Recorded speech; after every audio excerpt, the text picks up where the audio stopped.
Welcome back to another deep dive into the fascinating history of the Lucasian professors of mathematics at Cambridge. It's practically a roll call of brilliant minds. Oh, absolutely. We just wrapped up exploring the work of Isaac Newton, Right. a true giant of science. Huge. But today, we're going to meet the man who had to step into those, well, enormous shoes. That's right, William Whiston. William Whiston. It's pretty amazing just thinking about the pressure of taking on that role, following Newton. But I can only imagine. what's so fascinating about Whiston is that he wasn't content to just follow in those footsteps. He carved his own path, really. He did. Pushing boundaries, not only in mathematics, but in theology, too. He even went so far as to predict the end of the world. I mean, predicting the apocalypse. You've got to have some serious confidence to do that, especially when you're following someone like Newton. What was his background? What led him to this point? Well, he was born in 1767 in Leicestershire, England. His father was a rector, so religion was definitely a big part of his upbringing. Makes sense. But even as a kid, Whiston showed a real strong inclination towards intellectual pursuits. And his curiosity eventually led him to Cambridge and to the world of mathematics. So he wasn't just a mathematician, but a theologian as well. Absolutely. A fascinating combination. And you can see these two passions intertwining throughout his life. I can see that. A great example of that, there's this great story about how he initially struggled with Newton's lectures at Cambridge. I'll bet. Those were notoriously complex, even for the brightest students. Oh, yeah. Even for the best. Yeah. But Whiston, instead of just giving up, he was inspired by a paper by David Gregory and dedicated himself to mastering Newton's Principia Mathematica. Wow. And you know what? This dedication led to a friendship with Newton himself. Oh, wow. That's a great example of how even geniuses need inspiration and mentorship. But I'm guessing having Newton as a mentor comes with its own set of challenges, right? Oh, absolutely. Yeah. But before we get into all of the complexities of their relationship, let's rewind a little bit. Okay. In 1702, after serving as Newton's substitute for a time, Whiston officially took over the Lucasian Professorship. Wow. Can you imagine stepping into that role after Newton? Yeah. It must have been such an incredible honor, but also an enormous weight on his shoulders. Absolutely. It must felt like trying to follow like a rock star. I was just thinking that. Yeah. So how did he handle this massive responsibility? Well, during his time at Cambridge, he collaborated with some other pretty bright minds. Oh, I bet. Like Roger Coates, for instance, who he helped appoint to the Plumian professorship. Okay. And together, they taught some really influential figures in science, people like Stephen Hales, who made groundbreaking discoveries in plant physiology, and William Stukeley, who was a pioneer in archaeology. It's a good reminder that even geniuses don't work in isolation. No. It's all about collaboration. Absolutely. But getting back to this idea of Whiston being both a mathematician and a theologian. Right. How did those two worlds collide for him? Did he see them as separate, or did he try to merge them in some way? That's really a key question when it comes to understanding Whiston. He was what you might call a Newtonian theologian. Okay. Deeply committed to reconciling science and religion. He even gave those prestigious Boyle lectures in 1707, which was this platform for Newton's followers to argue against, well, the rise of deism. The idea that God created the universe but then just stepped back and let it run on its own. Whiston firmly believed that the Bible should be taken literally unless there was very strong evidence to the contrary. So this is where you see his deep commitment to both scientific reasoning and religious faith. So he was trying to find a way for science and religion to coexist peacefully, which was, a pretty big challenge in those days. It was. I can see how that might lead to some pretty interesting and potentially controversial ideas. Oh, absolutely. Yeah. And one of the most intriguing aspects of Whiston's work is how he tried to connect scientific explanations with biblical prophecies. He even went so far as to explore connections between astronomical events, like comets and eclipses, and events described in the Bible. Wait, comets and the Bible, how did he make that connection? Well, in 1696, he published a book called A New Theory of the Earth, in which he argued that Noah's flood, as described in the Bible, was actually caused by a comet. A comet. A comet. Wow. Now, this might sound a bit surprising, but the book actually received praise from some pretty prominent thinkers, including the philosopher John Locke, Oh, wow. who admired Whiston's willingness to, well, think outside the box. That's quite a theory. I mean, a comet causing a worldwide flood, that sounds like something straight out of science fiction. It does sound a little fantastical today. Yeah. But remember, this was a time when the boundaries between science, religion, and philosophy were much more fluid. Whiston's work reflects this intermingling of ideas. But perhaps even more fascinating is how his theories about comets started to impact his relationship with Newton. Okay, so this is where things start to get a little tricky, right? Yes. This is where we see the first cracks in their friendship. Okay. While Whiston was busy explaining comets and the apocalypse, his relationship with Newton began to unravel. And it all came to a head when Whiston published a book in 1706 predicting that the millennium would arrive in 1716. That's a pretty bold prediction. Yeah. I imagine that didn't sit well with Newton, who was all about rational thought and scientific observation. Yeah, you're exactly right. Newton, while deeply religious in his own way, was very cautious about mixing science and prophecy. He probably saw Whiston's millennial prediction as speculative and even damaging to the credibility of their scientific work. Right. So the mentor-student relationship started to break down because of these differing views on religion and science. Did that tension spill over into their academic work as well? Oh, it most certainly did. Things really went downhill when Whiston edited Newton's Arithmetica Universalis. Oh, boy. Newton was incredibly meticulous about his work. Of course. And he wasn't exactly thrilled with the changes that Whiston made. I can imagine. He ended up heavily revising the book himself for a later edition. Ouch. That must have stung a bit. It sounds like their academic collaboration went from inspiring to downright icy. It definitely created this significant rift between them. Right. Whiston saw himself as a loyal follower of Newton, carrying the torch of his ideas. Right. But Newton was fiercely independent. He didn't appreciate having his work reinterpreted, even by someone he had mentored. That makes sense. And this clash of personalities, combined with their diverging intellectual paths, ultimately led to a complete breakdown of their relationship. So Whiston started his career with the incredible advantage of working alongside one of the greatest scientific minds in history. But the relationship ultimately crumbled under the weight of his own bold and, some might say, unorthodox ideas. Exactly. And if you think a little tension with Newton was bad, you won't believe what happens next. What happens next? This clash over scientific and religious ideas was just the beginning of a much larger controversy that ultimately led to Whiston's expulsion from Cambridge. Expelled. Wow, that sounds serious. What could have possibly led to that?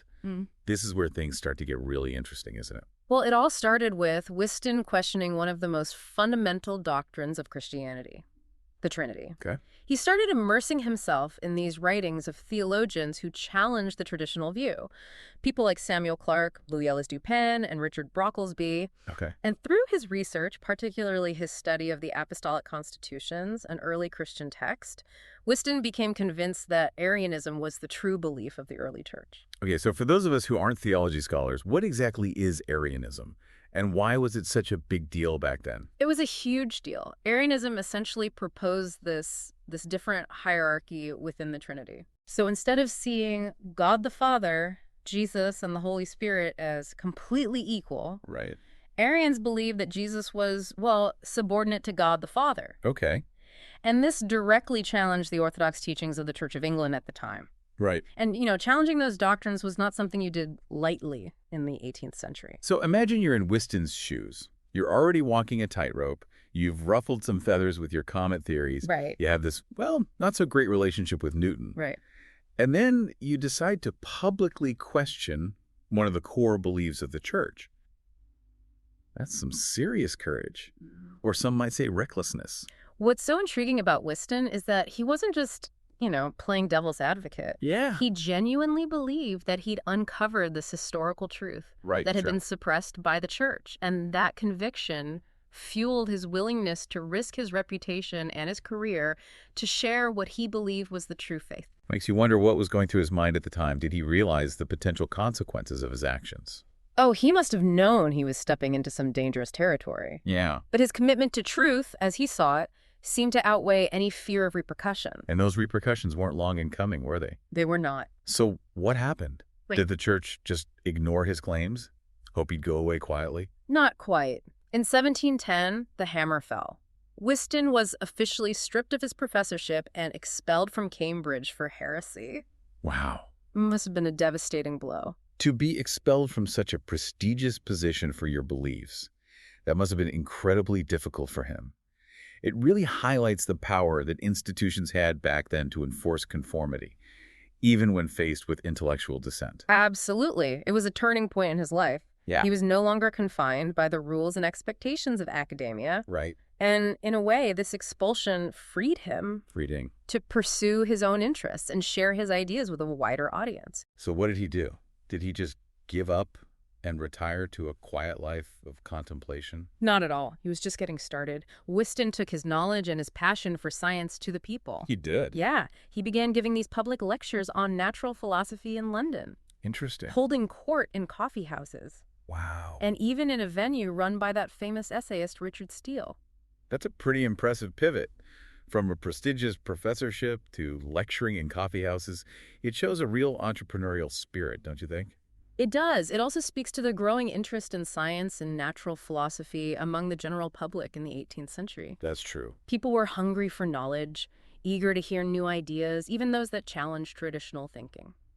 And Whiston, with his charisma and, well, let's be honest, his controversial reputation was a natural draw. I can imagine his lectures must have been quite lively. I mean, this is a guy who wasn't afraid to tackle big questions and present bold theories. Yeah. What were some of the topics he covered in these public lectures? He covered a wide range of subjects, but one of his favorites was, you guessed it, comets. Comets, of course. He'd present these detailed charts of the solar system, show the paths of comets, and explain how these celestial objects, these comets, might hold the key to understanding the history of the Earth and even biblical prophecy. So even after being expelled from Cambridge and facing ridicule from, well, some corners, Yeah. he still held on to his fascination with comets and their potential impact on our world. That's pretty remarkable. It is. And remember, this was a time when people were looking to the heavens for, well, signs and explanations. The 18th century was a period of profound social and political change. Right. And many people were looking for ways to make sense of the world around them. That's true. Whiston, with his blend of science and religious interpretation, offered a, well, unique and, for some, compelling perspective. I bet his lectures on eclipses must have been particularly popular. Didn't he see them as potential signs of the apocalypse? He did. He believed that astronomical events, like eclipses, could be interpreted as signs of, well, significant events. Right. Both past and future, and he wasn't shy about sharing these interpretations with his audience. I bet, even if it just sounded a bit outlandish to some. Right. So we've got Whiston the religious radical, Whiston the comet enthusiast, and then there's Whiston the longitude hunter.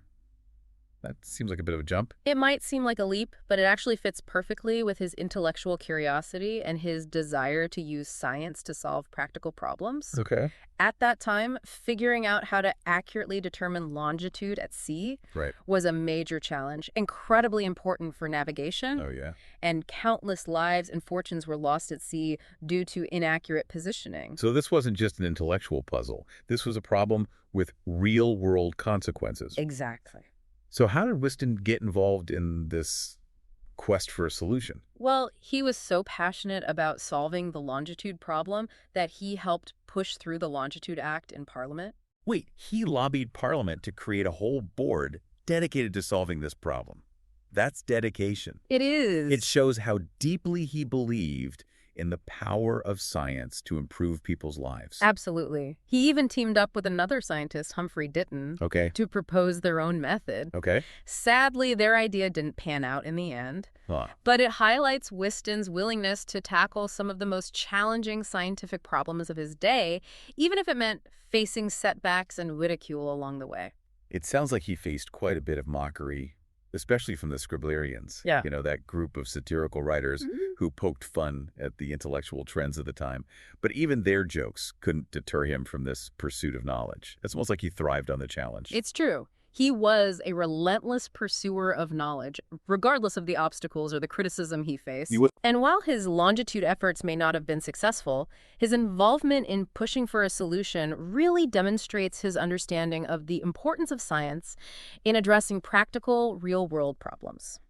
It's a side of him that often gets overshadowed by his more sensational theological and astronomical pronouncements. So we've got Whiston the theologian, the comet enthusiast, the longitude hunter.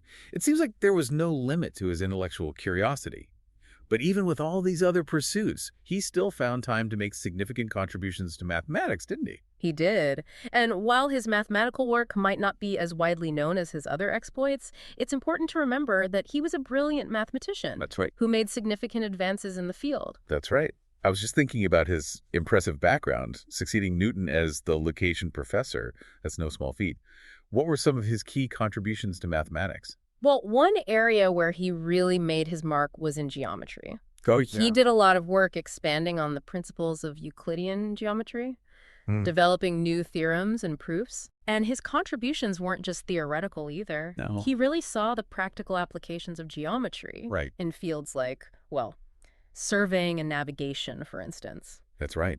I was reading about his work on calculating the dimensions of the Earth. Exactly. He wasn't just sitting in some ivory tower, Right. pondering abstract concepts. Yeah. He was really using math to understand the world around us. Absolutely. And you see this practicality in his work on astronomy, too. Right. He made some really significant contributions to the understanding of comets, even though some of his theories, well, they might sound a bit far-fetched to us today. Right.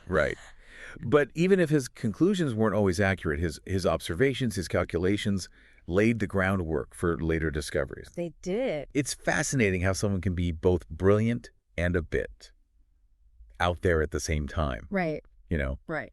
It makes you realize that intellectual progress isn't always a straight line. It's not. You need people who are willing to venture off the beaten path, even if it means making a few missteps along the way. That's a great point. And Whiston's life is a perfect example of that. He wasn't afraid to challenge conventional wisdom, even if it meant, well, facing criticism and ridicule.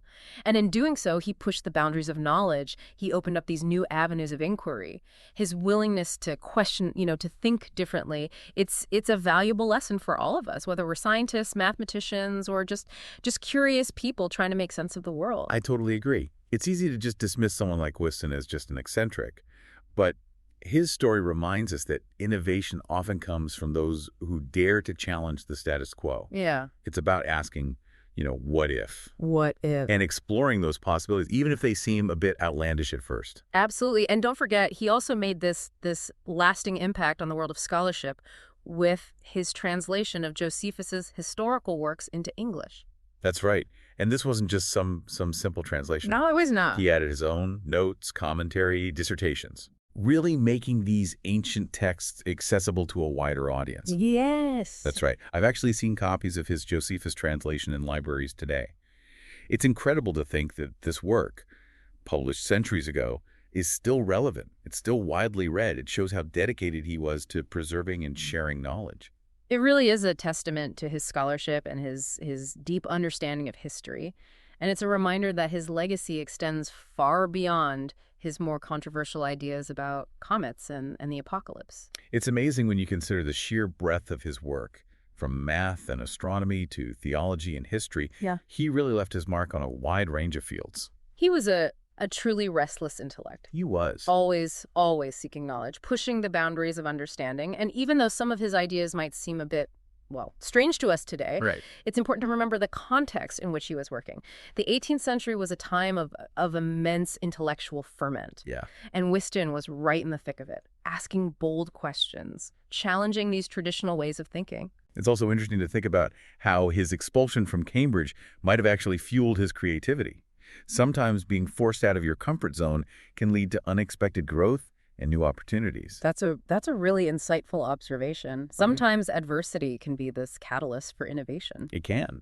And in Whiston's case, it certainly seems like his expulsion from academia gave him the freedom to explore his ideas in new and exciting ways, reaching a wider audience through his public lectures and his prolific writing. So, final verdict. What do we think of William Whiston?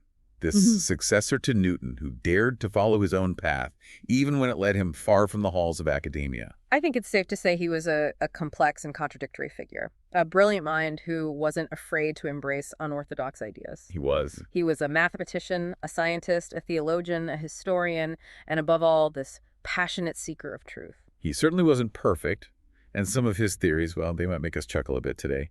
But his unwavering curiosity, his willingness to challenge assumptions, Right. his dedication to sharing knowledge. Absolutely. They make him a truly fascinating figure in the history of science and math. I couldn't agree more. And I think his story leaves us with an important question to ponder. Are there ideas today that are considered radical or fringe, but might one day be accepted as groundbreaking?